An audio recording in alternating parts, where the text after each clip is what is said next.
ఇంటి వాస్తు గనక సరిగ్గా ప్రామాణికంగా ఒక మంచి శాస్త్రపరంగా కడితే అది విధినే మారుస్తుందా అని అడుగుతారు. జాతకం ఎలా ఉంటే అలాగే అవుతుంది సార్, మీ ఇంటి వాస్తు ఏం చేస్తుంది అని మాట్లాడే వాళ్ళు ఎంతోమంది ఉన్నారు. నేను ఒకటే చెప్తానండి, జాతకం బాగున్న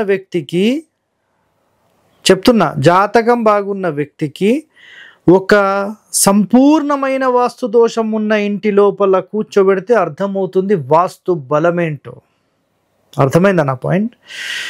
ఒకవేళ పరిపూర్ణమైన వాస్తు గృహం గనక మీరు నిర్మిస్తే, గుర్తుపెట్టుకోండి, పరిపూర్ణమైన వాస్తు గృహం నిర్మిస్తే మీకు మరి మీ తలరాతనే మారుస్తుందా లేదా, ఈ ఎపిసోడ్లో మొత్తం మనం తెలుసుకుందాం. సో చూడండి, ఇక్కడ ప్రశ్న, ఇంటి వాస్తు విధినే మారుస్తుందా?